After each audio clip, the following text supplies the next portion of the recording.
Good afternoon, everyone. Welcome to webinar on the peatland management in Cambodia. My name is Satya Budi Utama. I can also call by my nickname, Tommy. This is our final webinar for of the 8 countries in ASEAN.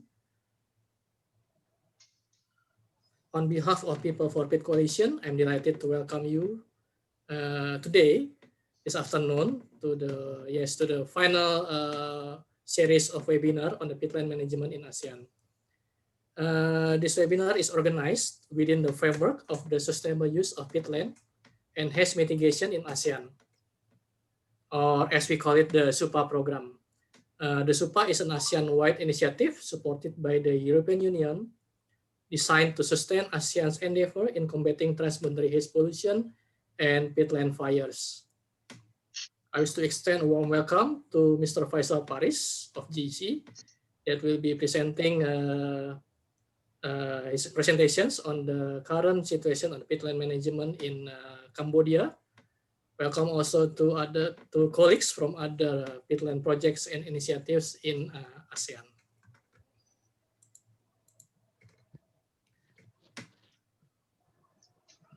Before moving to our discussions, allow me to introduce ourselves, People for Peat. People for Peat is a coalition of 3 organizations implementing the SUPA Component 2. The People for Peat consists of WR Indonesia. WR Indonesia is an independent research organization dedicated to contributing to the socio-economic development in an inclusive and sustainable way. WR Indonesia work is focused on environment, economic opportunity, and human well-being. We are based in Jakarta, Indonesia. Next, we have IDS Foundation. IDS brings together government, private sector, CSOs, and financial institutions on the spirit of law and entrepreneurship and investment in working together to create solutions on global sustainability at scale. IDS is also based in Jakarta, Indonesia. Last but not least, we have TRCRC, which strives to conserve tropical rainforest plant species and lead landscape-wide protection and reforestation projects. TRCRC is based in Malaysia.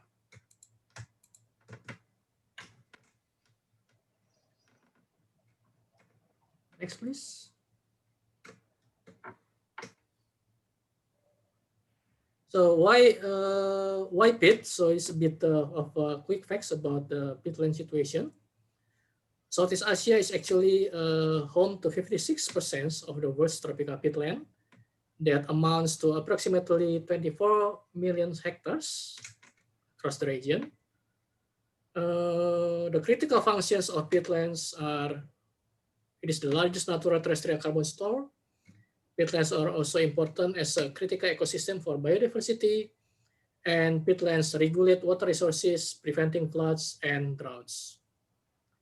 Unfortunately, there is still unsustainable practice on peatland management at the moment. So the consequences of unsustainable peatland management are draining and burning peatlands, which translate from a carbon store into a carbon emitter. And as a result, transboundary haze in ASEAN region is an annual occurrence, which contributes to the climate crisis. This is a bit of figures of peatlands by countries in ASEAN. In SUPA Component 2, by countries, we refer to the 8 ASEAN countries outside Singapore and Brunei Darussalam. Another quick facts about the peatland in ASEAN. In 2015, it cost the government of Indonesia more than $16 billion in loss due to the peat fires. And 77% of carbon in tropical peatlands is stored in Southeast Asia, while 10% of global fossil fuel carbon emissions are coming from burned peatlands. 42% of all soil carbon is stored in peat, which is only 3% of Earth's land area.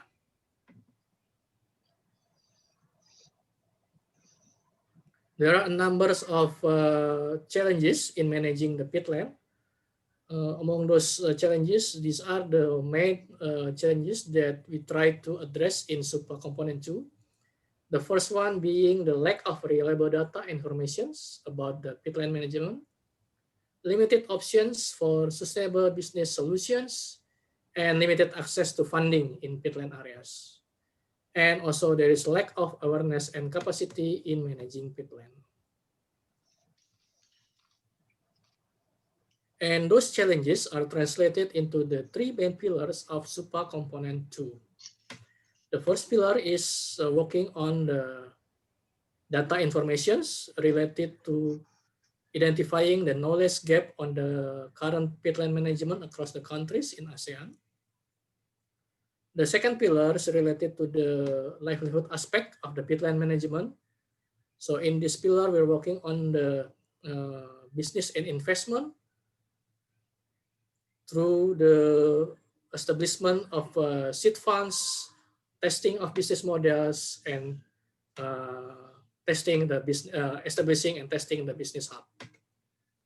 Last but not least, we have the third pillars working on the outreach and advocacy, focusing on establishing locally driven narratives and engagement events with the communities and people living in the peatland areas.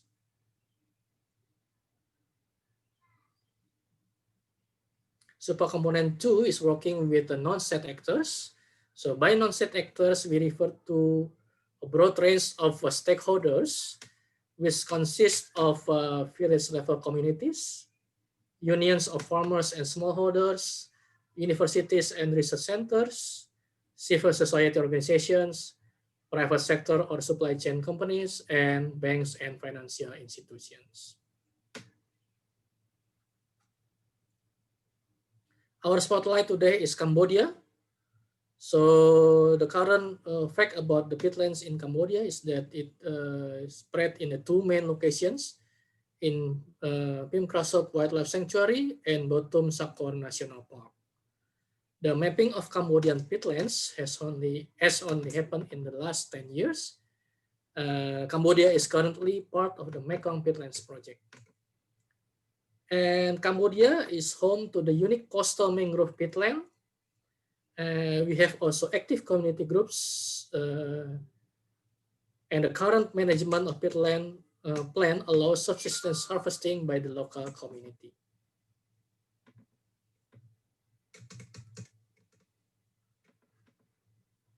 Now, please take a look at the quick videos about the peatland in ASEAN.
With that, we now move to our main agenda of today.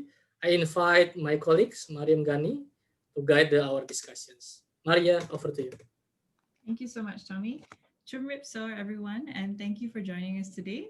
My name is Mariam, and I'm the Communications and Stakeholder Engagement Manager at the Tropical Rainforest Conservation and Research Center, as well as the Coalition of People for Peat. And I'm honored to be with you today as the moderator for this webinar. So today we're proud to be hosting our final webinar in our series on sustainable peatland management in ASEAN. So we're focusing on Cambodia today, and we've saved the best for last because we have a very special presenter who's joining us today. First of all, I'd like to give thanks to our funders and supporters of this project, the European Union. And as my colleague Tommy has already mentioned, the format of today's webinar will be a presentation, followed by a question and answer session at the end. And throughout the webinar, if you have any questions for our presenter, please feel free to type it out in the chat box below, and our guests will answer them during the session. So without further ado, I'd like to introduce our presenter, Mr. Faisal Parish. Now, Mr. Faisal Parish is the director of the Global Environment Center, or GEC, in Kuala Lumpur, Malaysia. He is a wetland ecologist with over 37 years of experience, who has been working throughout East and Southeast Asia on peatland management, biodiversity, water resources, and climate change. And he was one of the initiators for the ASEAN Peatland Management Initiative in 2003, and has been involved in peatland assessment and management in 9 of the 10 ASEAN member states. So we're very lucky to have him here with us today. So please welcome Mr. Faisal Parish. The floor is yours. Thank you very much. Good afternoon, everyone. Can I share my screen? Yes, absolutely.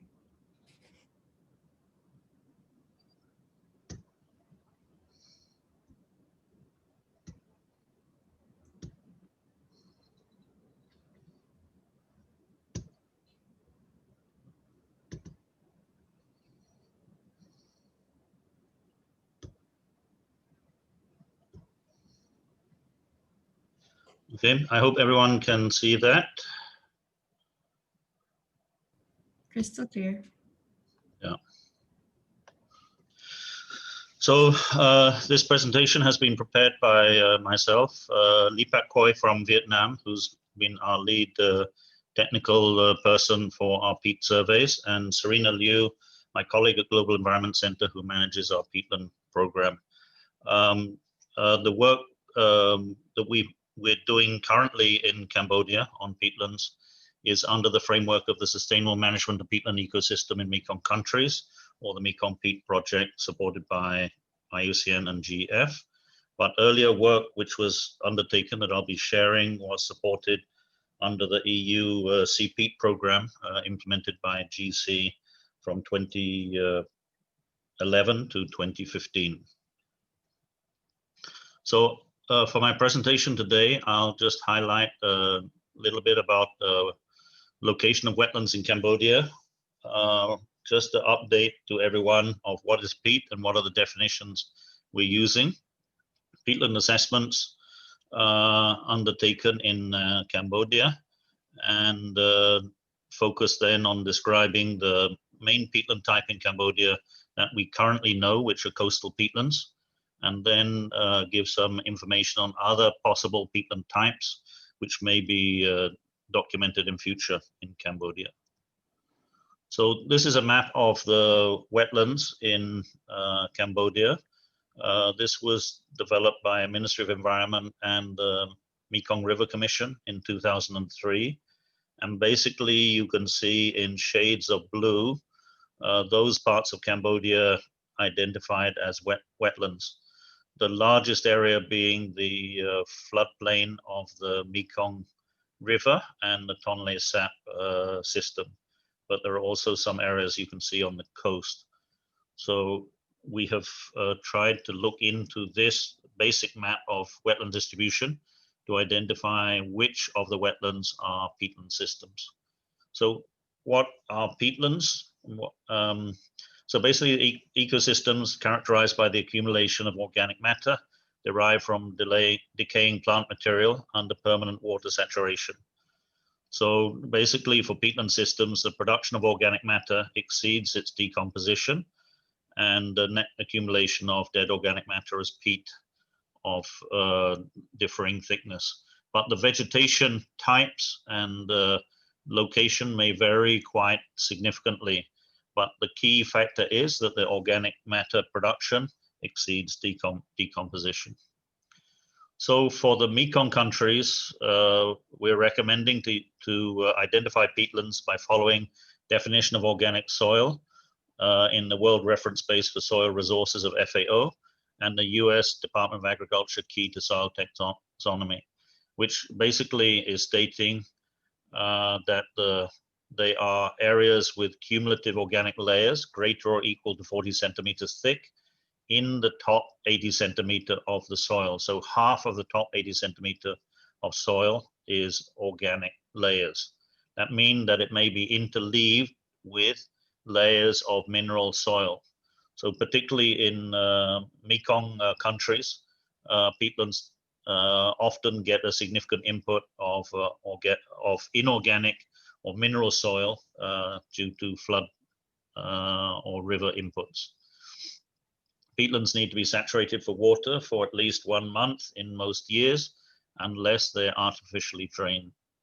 And then the third characteristic is that it needs to contain between 20 and 30% of organic matter by dry weight. There's some more details, but I won't go into detail of that. So in some peat, as I mentioned, the organic layers can be buried between or sandwiched between mineral layers. So they're still classified as peat if in the top 80 centimeters there is half or more is organic layer.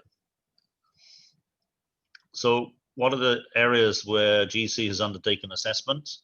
In the period 2012 to 2014, we looked at 3 areas. Firstly, the northern portion of Inle Lake system, Tonle Sap Lake system.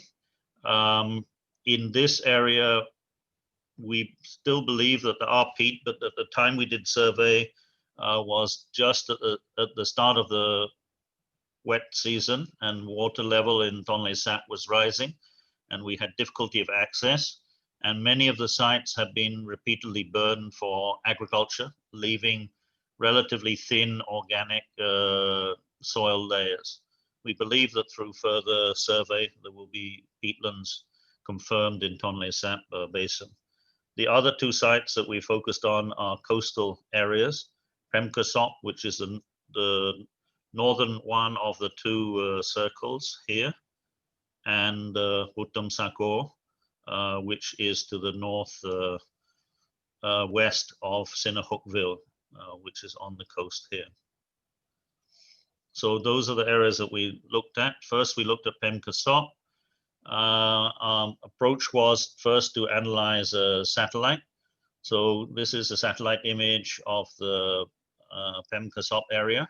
And from the satellite analysis, we identified, you can see the red dots, possible peatlands that we need to verify through the field survey.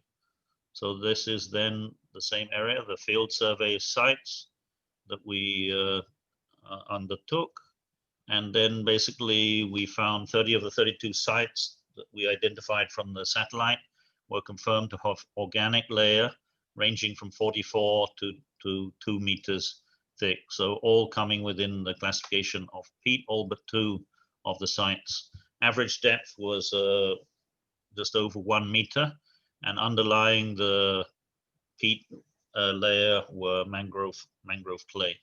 So this is the first peatland to be officially identified in Cambodia. This was in 2012. Although we had some indication from earlier work that there may be peatlands in this area, and that's the reason that we probed this site further. So a little bit more detail. So we believe that, I mean, these peatland are quite unusual in that they're occurring in mangrove forest areas. In the rest of ASEAN region, there are very few peatlands documented in mangrove area, maybe only 1 or 2 other sites. But in Cambodia, we have now documented 2 sites where the peatlands are found in mangroves. We have not probed in detail the history, but we believe that they have formed in the coastal lagoonal areas. At the time that the peat started forming, it's not clear were these mangrove area or were these freshwater swamp areas in the coastal lagoons. So what have been the factors that have led to peat formation needs to be discussed or researched in more detail. So as we know, globally, peat occur in a wide variety of climatic zones, from the subarctic to the tropical regions. And as I mentioned, the peatlands in mangroves are exceedingly rare in this region, but in some other regions, such as the Caribbean, they are relatively frequently reported. In the Caribbean and Central America, they have been reported a number of times. Even in the Pacific, peat has been reported from one of the coral atolls. So this is not totally unique, but it is quite unusual in this region. So we believe that the formation of the peat is coming particularly from the tertiary roots of the mangrove tree species. So depend on the different species. You can see above is the Avicennia, and below is a Rhizophora. So two of the main mangrove tree species, and you can see in the photographs as well. So both of these species produce tertiary roots, and from our experience with the peat swamp forests elsewhere in Southeast Asia, major contributor to peat formation is coming from the fine tertiary roots. Rather, it's not the leaves, and there will be some branches or other material incorporated, but the fine tertiary roots, we believe, are the ones leading to the peat formation. So other aspect of the vegetation at the site, this is at Pemkasop Wildlife Sanctuary. During the surveys in 2012, 13 species of tree and 4 non-tree species, which are generally common to mangrove areas, were identified. However, in a couple of locations in Pemkasop, we also found Gelam or Melaleuca cachipute, also growing in these areas. So that normally is at the freshwater side of mangrove. So it's not normally found in mangroves. So that's in the peat area, again, probably implying that those areas have less saline intrusion and maybe more freshwater dominated. So I'll show a satellite picture a little later, but generally from Pemkasop, we found that the outer layer of the vegetation, so closest to the tidal creeks, were dominated by tall pole forest of Rhizophora, sometimes Rhizophora apiculata, sometimes together with Rhizophora mucronata. Further inland, we could see change in vegetation, so moving to a more stunted vegetation, either of Rhizophora apiculata or other species such as Cereops tagal. But all of these were like dwarf or stunted versions. Of course, another explanation could be that these are younger, but we believe that it's a somewhat stunted vegetation, which may be partly due to the low pH, the high acidity of the peat, which may be affecting the growth of this. And this is very common in other peat systems where zones of the peat swamp forest, which have less mineral input, have stunted vegetation. But we also, at the same time, saw some patches of tall forest of Lumenceria lictorea, and these are up to 15-meter tall, so much bigger than the stunted Rhizophora and Cereops. Here's a few pictures. So you can see the Rhizophora, so it's only about 2 meters tall, so it's pretty short, not normally what we would expect for Rhizophora. And here is a stunted Cereops. But as I mentioned, in some portion, there were very tall Lumenceria. So this issue of the vegetation zonation, the stunted growth, needs to be studied further. So it's potentially quite unique vegetation form. This type of stunted mangrove has also been recorded in other regions, such as Caribbean in the peatland where peat is found within the mangrove system. So in terms of the peat, generally peat will only form in areas that receive relatively little clay or silt input. Because when you have clay or silt or other material, they're bringing with it higher nutrient. When you have higher nutrient, you will get more bacterial activity. When you get more bacterial activity, you will get a faster, more rapid breakdown of organic matter. And so peat does not tend to form where you've got a significant mineral input. So that is quite a significant factor, which limits the presence of peatlands in areas where you get significant mineral or nutrient input. So in Mekong, most of the coastal peatlands are mixed with a certain amount of mud in the peat profile. And this is a comparison to the normal freshwater swamp peat, which are much more pure or mixed with little mineral. So just a few pictures we can see showing the peat soil, and you can still see a very large amount of fiber in the peat. So these are the fine tertiary roots from the mangroves. This is the second site. I think this was in 2013 when we did the surveys here. This is Botum Sakor. So most of this site is within a national park, Botum Sakor National Park. But I should say that even though in a national park, it's not 100% protected. There are some threats and impacts in the area. So you can see that also it's in the coastal area and also going up the river flowing to the southwest. You can see in the bottom left of the image. So this area just under 5,000 hectares identified, but there may be more areas in other portions of the park that we did not have time to survey. So this we can see in that area, again, satellite image. So you can see the meandering river, and then you can see these different vegetation patterns in the loop of the rivers. So closest to the river, there is a dark green area. This is the also dense rhizophora zone. And then it spreads and comes through to this. This is the stunted, what we're calling the stunted rhizophora and cereops zone. And then there are some patches which I think would be more freshwater, again, further from the river, the tidal intrusion.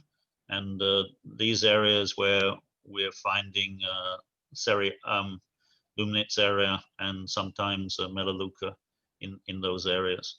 You can see in an adjacent area here that almost looks like an open, bare area. And it's possible that these areas depend, because of the topography, might be some sort of remnant pool or pond, which is then sort of cut off from the rest of the system, maybe by accumulation of mineral sediment, and then that leads for these interior areas, which may be one reason why they have peat forming vegetation, that they may be more freshwater rather than influenced by the salt water moving up and down the channels. So here we can see the ground view in Botum Sakor. Again, I mean, slightly taller rhizophora, but still no more than about 4 meters here. Here are other views. So we're also getting on the fringe of the mangrove, the rhizophora forest on the fringe, and then you get the further inside, you get these patches of the multi-species with Lumnitz area and other species. As I mentioned, it's very fibric peat. You can see the lot of fine roots, which we believe are the tertiary roots of the mangrove trees. So this, you can see the interface between the peat on the right and the subsoil of clay on the left.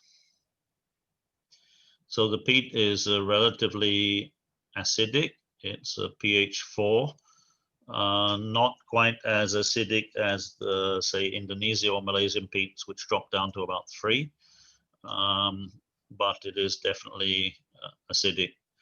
Acidity normally come from the tannic acids, which are quite natural within the peat, and this low pH is also one reason for less bacterial activity.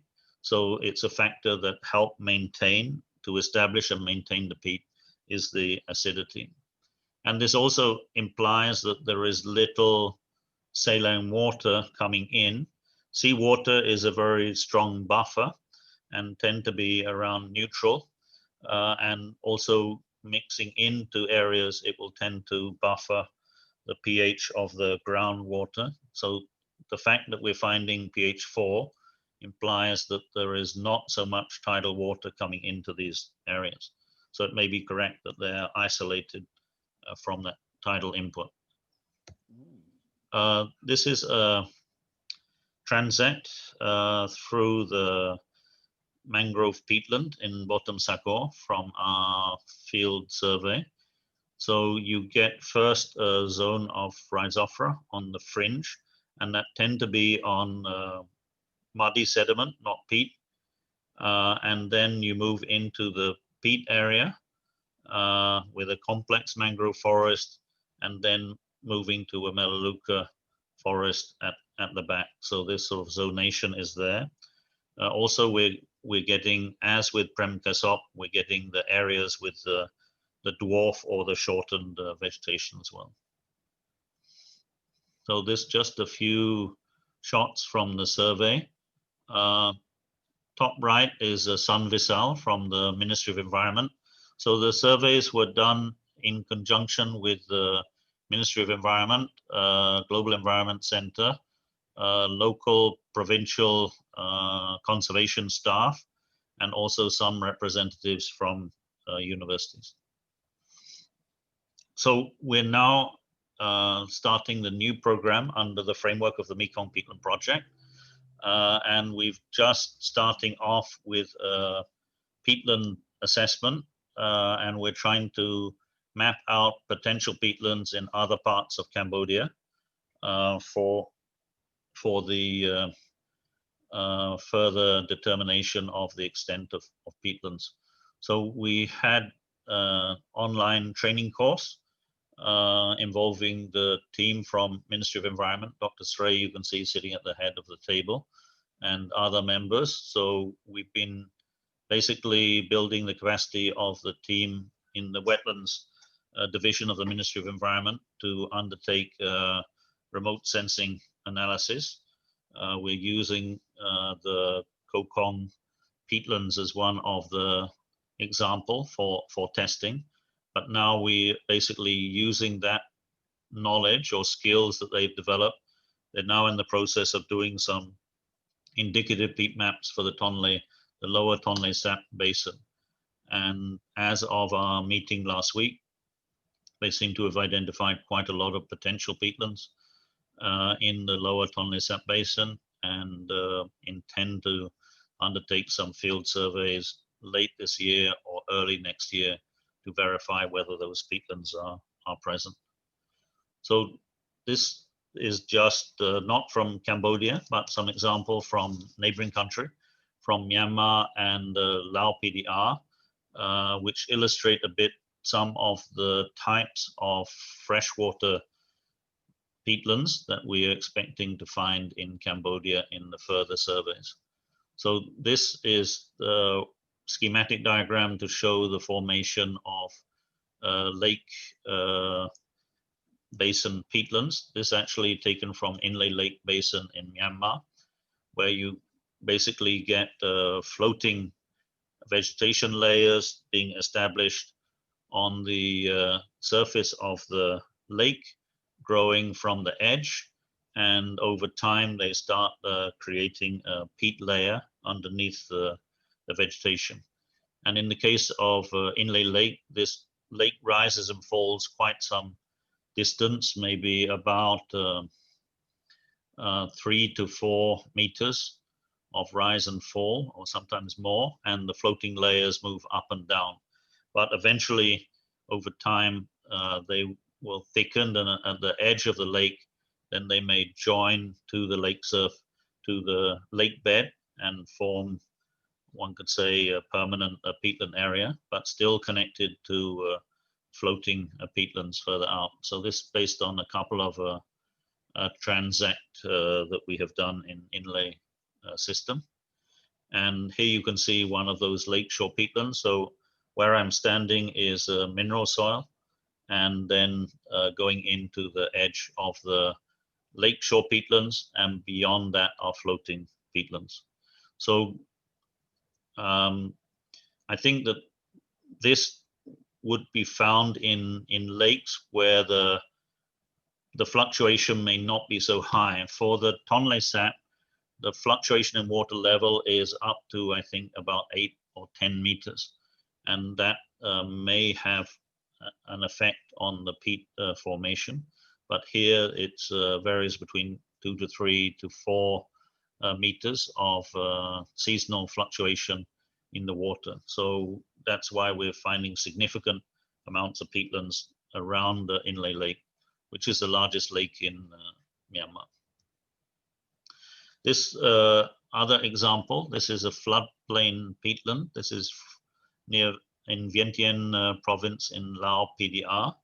So these seem to be formed in old pools or ponds in the floodplain, which are gradually filling in with organic matter. Portion of them are floating, and portion of them have filled up, what we call terrestrialized. They have filled up what was a water body before.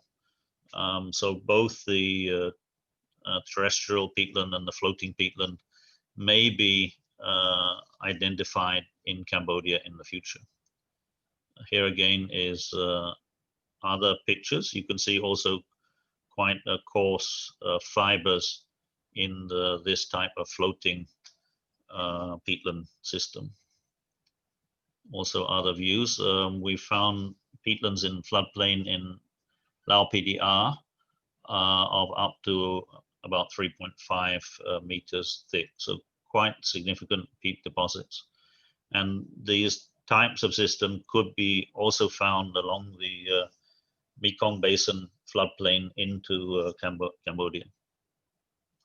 So let's go back to that map again. So we've already identified confirmed two areas on the coast, Pemka Sok and Botum Sakor here. And we believe that further along the coast, you can see these systems here could also include peat. This is Ream National Park here, and other sites along the coast of Cambodia. Then we believe around Tonle Sap, from our satellite interpretation last week in this area, we found some significant potential peatland areas. And then also there have been reports in Stong Trang and other areas in the Mekong south of the border with the Lao PDR. There is also potential in the so-called Plain of Reeds to the south of Phnom Penh towards the border with Vietnam. Across the border in Vietnam, there are some peatland areas. So we believe that there could be peatlands within this zone as well. We've also have a report for an area here, not identified as a wetland in the MRC study, but this was National University of Singapore doing vegetation surveys, which they said swamp forest areas in this region.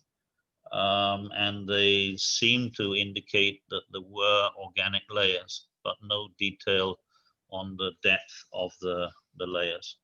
So in our view, there are quite significant additional potential areas of peatlands that can be identified in Cambodia, but only time will tell. There will be some survey work supported under the Mekong Peatland project. Additional resources, I believe, has been requested from the Super Component 1, and I'm not sure about Super Component 2, whether you're also planning to undertake or support surveys in different parts of Cambodia. But I hope over the next few years we can get a more complete understanding of peatland distribution in Cambodia. So with that, thank you very much for your attention. Thank you so much, Mr. Faisal. That was really interesting to learn about the different types of peat in that area, and the fact that it's quite new to that area too. Some of it, the first peat areas being discovered in 2012, like that was pretty recent. So very cool work, and nice to know lots more to be discovered as well. So now we get to move on to our question and answer session. So for our webinar participants, please feel free to type out your questions in the chat box. Alternatively, you can also feel free to raise your hand via the raise hand button on the screen so that you can bring up any of your questions to our presenter. So let's take a look here. We currently have one question coming in from Mr. Jerome Montemayor of the Philippines. And his question to Faisal is, the wave action of the marine ecosystem, does it not change the peatland characteristics in the mangrove peatland? Yes, I think definitely there will be some impact of wave action, and that's why in most mangrove areas you're not finding the peat that maybe with in some countries with a high tidal range and wave action, that the marine water or coastal water is carried in and washes far into the mangrove forest area, and that may carry in more nutrient and also more pH neutral water, and that will create conditions in which the accumulated organic material can break down, can decompose more. And that's why in most mangrove you do not find the formation of peat. Although we know that mangrove ecosystems as a whole, as an ecosystem type, do have a high carbon stock, but normally the organic material is distributed quite widely throughout the sediment column. So it depends also on the speed of sedimentation. In some mangrove system in the delta of large river systems, the formation of the sediment is very fast, and it may be growing 0.5 centimeter or more per year. So new sediment is brought in every year, and that also again will cover whatever organic material is present in that site. And so also the tidal flushing, Jerome, as you mentioned about wave power, but also the tidal flushing coming in and out will often carry us normally it's the leaf litter. So the main mangrove detritus, the leaf litter, organic material produced, is washed out by the tide, and that is washed into the near coastal waters. So that is the basis of a lot of the marine food chain, is on those mangrove detritus. But recent work is indicating that quite a lot of that organic material ends up in the sediment, covered by sediment layers. And so mangrove are estimated to be storing maybe about 1,000 to 2,000 tons of carbon per hectare, which is much more than the forest or mineral soil because of the detritus, the organic material in the sediment. But normally it does not form in thick layers. So as I mentioned, for the peat definition, we need cumulative peat layer of more than 40 centimeter in the top 80 centimeter of the soil profile. So in most mangrove systems, if you dig a soil pit, you will find much thinner, very thin layers or patches, and it's not continuous. Whereas what we're seeing in the Botum Sakor and Pemka Sop is we're getting these continuous layers over large area and quite thick. As I mentioned, varying between 44 centimeters to 2 meters thick. So that's quite a significant accumulation. So in situ accumulation.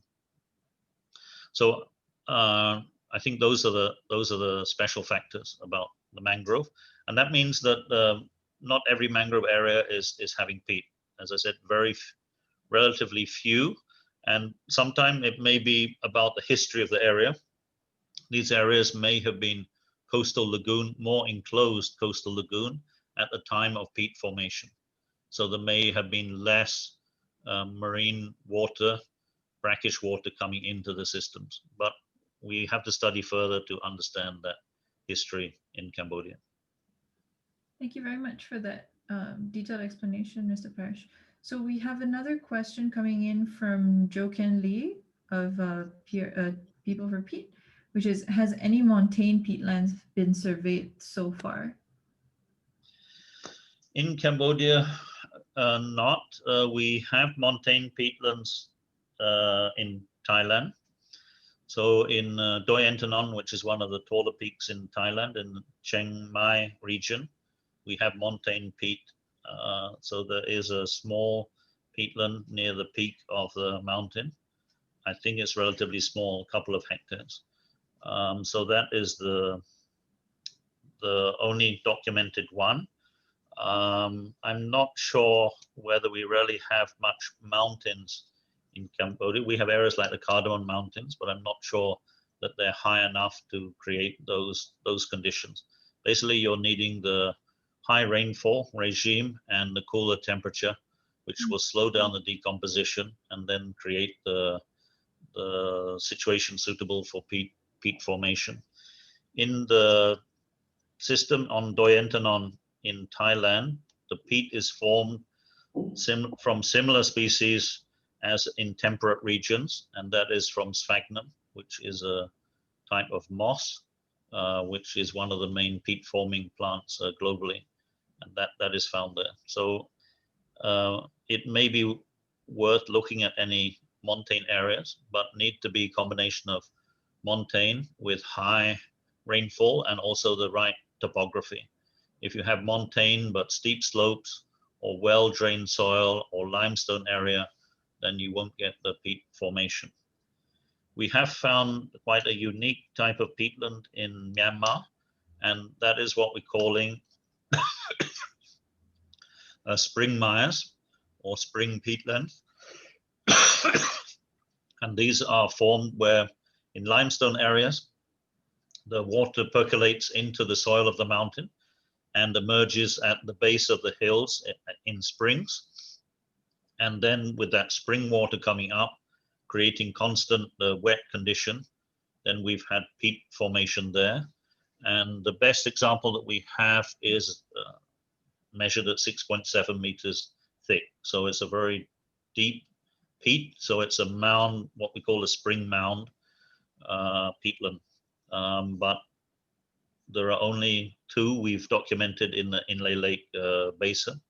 And these are the only ones that I believe have been documented in Asia, the whole of Asia. So it's, again, peatlands in the Mekong region tend to be smaller than elsewhere, such as Indonesia or Malaysia, but they're often quite unique. And being unique in unique situation, they may have unique biodiversity as well. So that's something that we have not really probed in detail.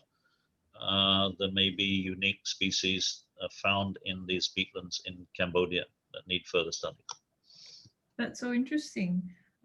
Yeah, and I think that also kind of gives it a bit of a better case for conservation as well, right? When we can find unique species to that area. And it's also so cool to see how all these different factors have to come exactly right together to form peatlands in these unique landscapes. So thank you for sharing that. That's really interesting. So we have another question coming in from Vuti Sem. Good afternoon. I'm hearing that the Ministry of Environment and other relevant ministries are conducting a feasibility study on the Botum Sakor peatland. What should be the consequence if it is moving forward? What are its cumulative impacts to the coal-fired power plant in Botum Sakor? I'm not aware about coal-fired. Yeah, I'm not aware about this feasibility study. I don't know whether Vuti Sem can share some more information on it. Meant about the cumulative impact to coal-fired power station. So I think we'd need more information. If you're saying that there's a study to extract the peat for burning in the power station, I don't know. Obviously that is not advised, since that is in a national park and priority is for conservation. If there is a construction of a coal-fired power plant nearby, of course that may have some impacts if the power station is going to have jetties or other things which cut through the mangrove area. But I think the comment would need more information about that. Feel free to follow up on your comment, Vuti Sem, in the chat box, and we can get back to it shortly. So moving on to another question we have from Ellie. So Ellie is asking, first of all, thank you for your presentation. Related to the maturity of peat, are there also maturity categories in mangrove peat in Cambodia, fibric, hammock, and sapric? Oh, very technical question. If yes, what maturity category of majority mangrove peat in Cambodia? So fibric, hammock, and sapric are three categories, degree of decomposition. So for the fibric peat, you can see the fibers. And I think in my slides, I showed you could rarely see the fine tertiary roots. Mm-hmm. And you may look at it and think, oh, this is a live root, but actually they may be several thousand years old. So they still just look like the real live root. So in the Pemkasop area, we did find a lot of the fibric peat, but there were some portions where it was more broken down. So the sapric peat, you cannot see those fibers clearly. So it's more homogeneous material, and hammock is partway in between the two.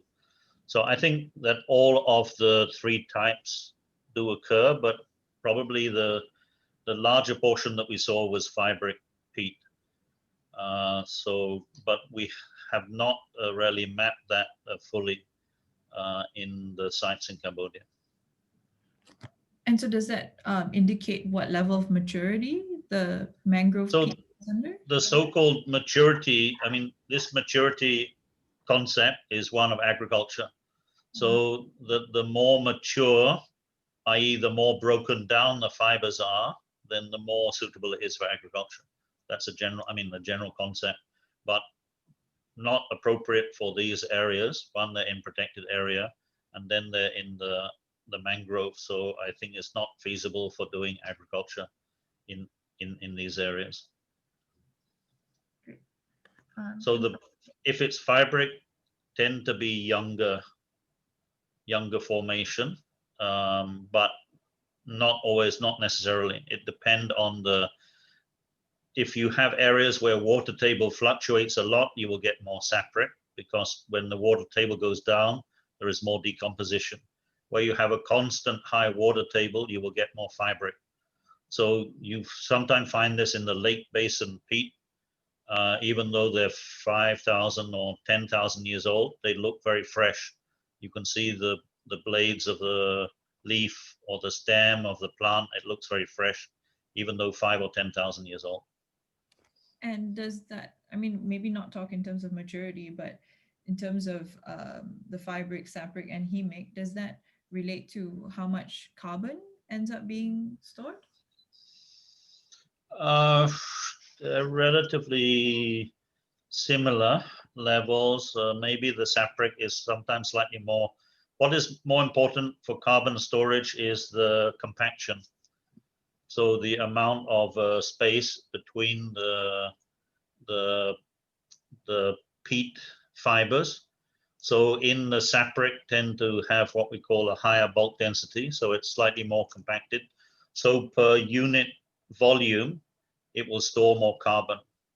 If it's more compact, but tend to be the fibric, the fresher one, the less decomposed tend to be thicker, and the sapric one, the more decomposed, is shallow. And that's the reason why in most of Southeast Asia, in Indonesia, for example, Malaysia, we have dome peat. In the center is fibric and the edge is sapric. So the edge is shallow, thin, more decomposed, but higher density. And then the less decomposed and therefore thicker layers are in the center. So the actual total amount, the total amount of carbon stored is much more in the fibric peat because it's thicker layer. The sapric peat at the edge may have more density per unit volume, but it's a much smaller volume. So we need to look at those things. The other important thing, and sometimes that's counterintuitive, when we see peatland like in Myanmar, we're seeing peat with a high input of mineral soil. Because they're in a lake basin, then there is flow of water or sediment into the peat. And so within the peat structure, there's a lot of mineral soil. And mineral soil is much, much heavier than peat fibers, organic matter. So that when you look at the percentage organic matter on a weight basis, there is not a massive difference between 65% organic matter and 35% organic matter in terms of the carbon store, because the main difference between the two is there's more mineral, and that mineral may be fitting in between the gaps in the fibers. So it may still be the same amount of carbon or even more amount of carbon if it's compacted by the mineral layer. So that means that even peats with a lower percentage organic matter are still very significant for carbon storage. And that's why earlier, when we first did the surveys in Cambodia, we were using the Indonesian definition of 65% organic matter is needed before you classify as peat. But now we have reverted to using the FAO and US Department of Agriculture definition of 20 to 30% organic matter, still it becomes peat. But when you say 20 to 30% organic matter, it may be 90% of the bulk of the material because the mineral soil is very heavy.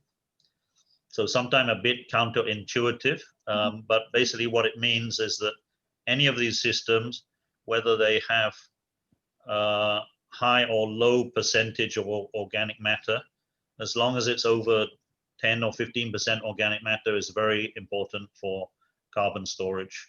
Normal mineral soil has between 1 to 5% organic matter, so much, much lower than these systems. Thank you so much for clarifying that. So we have another question coming in from Jerome as well, and he mentioned that he has been to Mekong in the Botum Sakor about 3 years ago for a fisheries conservation project, and he observed that local communities are not aware that their area is a mangrove peatland. I mean, not surprising since it was quite recently discovered. So has this since changed? And are there efforts to sustainably manage these unique ecosystems at the community level in Mekong, to your knowledge? Yeah, so under the current project with the IUCN and GEF funding, that is one of the activities which will be done. So there is already a management plan for the area, which was prepared a number of years ago. A game management plan didn't recognize the presence of peat. And in fact, the zoning in the management plan classified most of the peat area as a sort of sustainable use or harvesting area and not as a strict conservation area. So one of the things to be done is to review and revise the management plan and to make sure that we also have some of the peat area in the core strict conservation area, and also look at the management, the extractive use. But what we can see mainly in this area is extracting of mangrove fruits and propagules, and also the mangrove timber coming out of those areas. So that will be more from the peripheral or the taller mangrove forest. Maybe not, they would not go and damage the stunted forest that we're seeing in the area. But still we need to look at that, how that affects, what is the level of exploitation. And from our knowledge, yeah, they're not recognizing this as peat area, but we're going to be discussing in more detail that we may find some indigenous knowledge or understanding of this, because obviously it is quite different type of forest and peat area. So we're in the process of initiating that project, and we'll be discussing with the local communities and looking at ways of management. Based on experience for other peatland sites, we are able to find appropriate livelihoods which are not destructive to the peatland system, and that will be the focus. We definitely have a shared goal there, Dr. Faisal. So Yeah. for our participants, if you have any further questions, feel free to either click the raise hand button or continue to write in the chat box. We've got some good comments and questions there. But in the meantime, I did want to ask Dr. Faisal, for Cambodia, what are currently some of the biggest threats to the peatlands there? In the past, I'm not sure of the current status, but previously when we're doing surveys in Premka Sok, there was significant issue about sand mining. And people were saying they're digging up the sand there and exporting to Singapore. I'm not sure whether that is still happening or ongoing. So that is something, even if you're not directly sand mining in the peat area, if you mine sand even in the coastal water or in the river, then you'll change the dynamics of sediment, and that will lead to erosion happening. And there were villages in that area, I think the northern portion, where they were saying they were facing very significant erosion of the area of their village, which the village tend to be on the sand spit on the coastal side and the mangrove to the inland, and then the dry land. So that may affect the stability of the whole coastal lagoon system if that outer sandbar is eroded, because the sand either on the marine side or the river, the input sand is gone. So that's definitely another issue. I can see on the chat, someone says sand mining still happens in riverine areas in Cambodia. The other system for Botum Sakor, the national park as a whole, I'm aware that there were quite large-scale plans to develop resorts in those areas, tourist resort, and they're talking of quite large-scale systems, but I'm not sure whether it affects the portion of the park where the mangroves and the mangrove peat is. Some further work is needed on that. For the elsewhere, we don't have much information, but from our colleague, Dr. Khoi from Vietnam, he says he has information that there's a Vietnamese company mining the peat in Cambodia. So this is quite common practice in Vietnam. In fact, most of the Vietnamese peatland have been destroyed because of mining, and also in Lao PDR. So basically they're digging up the peat and then they're selling it for fertilizer or for soil improvement purpose. So that maybe we believe is happening, but again, we don't have any recent information or detailed information on this. We also know from other sites, Cambodia, Myanmar, for the freshwater peatlands, which are in floodplain area, of course, the increased sedimentation, which is as a result of catchment degradation, is leading to larger, thicker layers of sediment being deposited in peatlands. And this may lead to the stopping of the peat formation, depending on the system, because of the high nutrient input leads to the breakdown of the organic matter. We're also seeing in other countries in the region of fire being a significant problem in the freshwater systems. So sometimes fire is used for land clearing or to get rid of agricultural residues. We think this is happening definitely in the Tonle Sap Basin. And when we did surveys in 2012, we did not find any areas which were meeting the thickness characteristic of more than 40 centimeter. they were 20 or 30 centimeters. So maybe they have been meeting the classification of peatland earlier, but repeated fire in the area or sediment deposition led to the loss in thickness of the peat layer. Thanks very much for that explanation, Dr. Faisal. So as we're not receiving any more questions, I just want to kind of open it up back to you, Dr. Faisal, if you have any sort of closing thoughts. Oh, one thing just came in from Sam Un, which says, from my understanding and memory about mangrove forest in PM Krasok in the past, there was a large charcoal production by harvesting from the mangrove forest. Later, the big project led by former Minister of Environment of Cambodia to restore the mangrove. So any thoughts about that? Yeah, I'm not certain on the current status of charcoal production. The other factor affecting Pemkasop is aquaculture.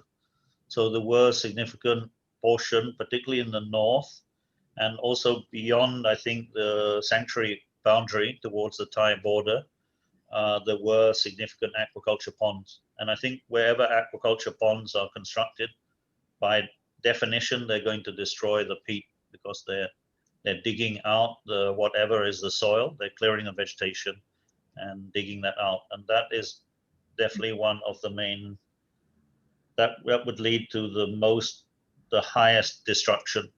Other things which are harvesting the mangrove trees may not immediately impact the peat layer, but anything that disrupt the soil layer, such as construction of aquaculture pond, would have a very big impact. So I think that's another current or potential risk in Cambodia. Thank you. Thank you very much. But yeah, back to you, Dr. Faisal, if there's any like parting words you want to share with our audience. So I think knowledge about the peatlands in Cambodia is very new. There have been limited work. So I think the largest scale work was done by Global Environment Center and Ministry of Environment in that period, 2012 to 2015. Since then, there have been a few study. I think university have done some study, further study looking at peat carbon stock, but basically very little has been done. And that means we rarely know only a fraction probably of the extent and the management issues about peatlands in Cambodia. So really we do encourage everyone on the call, but also the Super Phase 2 project, Component 2 project to support further work and study and assessment and management measures for peatlands in Cambodia. Thank you. Thank you so much, Dr. Faisal, and thank you for sharing all of your knowledge and your insights with us and answering all of those questions. We really appreciate it, and I'm sure our participants appreciate it as well. And to our participants, thank you so much for participating and sharing all those questions and insights. It makes for a really good discussion and it makes what we do really worthwhile. So thanks again for your time today. So I'd like to hand it back to our host, Tommy, to close this out. Tommy, over to you. Thank you, Mariam. Thank you very much, Dr. Faisal Faris, for your presentations and insights on the current situation of peatland in Cambodia. And yeah, it was quite, like you said, peatland in Cambodia is something new in terms of knowledge and how to do the peatland management in Cambodia. In fact, it was quite hard also for the Super Component 2 team, the PFP coalitions, to identify resource persons that can also share their views and experience in this webinar. But yeah, having this 8 countries webinar, so as you know, today's webinars concludes our webinar series of the 8 countries in ASEAN. So we are benefiting from the various informations from the presenters, from the questions, from the participants, and I see also recurring names in our webinars, which also provides good indications about our efforts in in transmitting the importance or the narratives in the importance of this peatland. I do really appreciate the eagerness of people to follow our webinar series, And hopefully you will be also able to follow our social media. So for 2020, I guess this will be our final public webinar. And there will be much more public webinars next year. And hope to see all the resource persons and stakeholders directly, not only in virtual, but yeah, it's all our hope that we will be able to overcome these pandemic situations and have a direct discussion in the locations. So again, thank you for your participations and your interest in the People for Peat. And again, please follow our social media for further information about any events and opportunities to come from SUPA Component 2. Thank you very much, everyone. Thank you, everyone. Goodbye. Thank you. Bye-bye.